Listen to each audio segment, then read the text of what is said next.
Hello, আসসালামু আলাইকুম বন্ধুরা, কেমন আছেন সব? আশা করি সকলেই ভালো আছেন। সো অনেকদিন ধরে ভিডিও করা হয় না, কাজের জন্য চুলদাড়ি কাটতে পারি না, চুলদাড়ি না কাটার জন্য ভিডিও করতে পারি না। সো ভাবলাম আজকে দুইটা একসাথে করা হোক, চুলদাড়িও কাটা হোক, সাথে ভিডিও করা হোক, আর আপনাদেরকে আমার ফাইনাল লুকটা কীরকম হয় তাও দেখানো হোক। আর সাথে কয় টাকা না ইউরোপের চুল কাটতে তাও আজকে বলে দেবো। আজকে যত টাকা দিয়ে আমি চুল কাটবো, বাংলাদেশে বসে সারা বছরে ওই টাকা দিয়ে আমি চুলদাড়ি কাটতে পারবো। সো আর কথা না বাড়িয়ে ভিডিওটা শুরু করা যাক। সো বন্ধুরা, এখন চলে আসছি সেলুনে, এখানে আজকে আমি চুল কাটবো।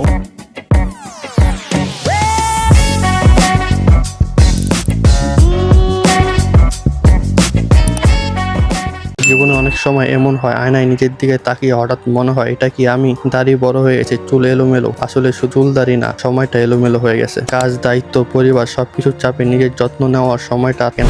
প্রবাসে আসার পর বুঝি আমরা নিজের জন্য সবচেয়ে কম সময় রাখি। এই চুলগুলো শুধু চুল না, এই চুলগুলোর সাথে জড়িয়ে আছে ঘাম, কষ্ট আর এক একটা দিনের না বলার দুঃখ। বাংলাদেশে থাকতে চুল কাটতাম, বন্ধুদের সাথে গল্প করতাম, হাসি, আড্ডা, মজা। আর আজ এখানে চুপচাপ বসে থাকি, শুধু মেশিনের আওয়াজ আর নিজের ভাবনা। কিন্তু জানো বন্ধুরা, এই চুল কাটার মধ্যেও একটা শিক্ষা আছে। জীবনে অনেক কিছু সারতে হয়, যেমন পুরনো চুল কেটে ফেলি নতুন একটা লুকের জন্য, তেমনি জীবনে কিছু কষ্ট, কিছু অভ্যাস, কিছু মানুষকে ছেড়ে দিতে হয়, তবেই সামনে এগোনো যায়। আয়নায় যখন নতুন করে নিজেকে দেখি তখন মনে হয় হ্যাঁ, আবার শুরু করা যায়। জীবন থেমে নেই, শুধু একটু নিজের উপর বিশ্বাস দরকার।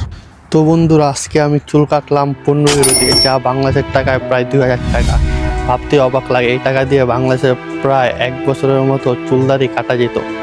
এটাই প্রবাস জীবন। এখানে আয় বেশি হলেও খরচের গল্পটা কেউ জানে না। তবু আলহামদুলিল্লাহ, যা আছে আমরা তাতে সন্তুষ্ট থাকার চেষ্টা করি। আমরা এখানে শুধু টাকা কামাতে আসিনি, আমাদের একটা স্বপ্ন পূরণ করতে এসেছি। তো আজকের ভিডিও যদি আপনাদের মনের সাথে একটু হলেও মিলে থাকে, তাহলে ভিডিওতে একটা লাইক করে দিবেন আর আপনার মতামত কমেন্টে জানাবেন। আর এরকম আর নতুন নতুন ভিডিও সবার আগে ফলো করতে ভুলবেন না। তো বন্ধুরা, আজকের ভিডিও এ পর্যন্ত। ভালো থাকবেন, সুস্থ থাকবেন। ইনশাল্লাহ দেখা হবে নতুন কোনো ভিডিও নিয়ে।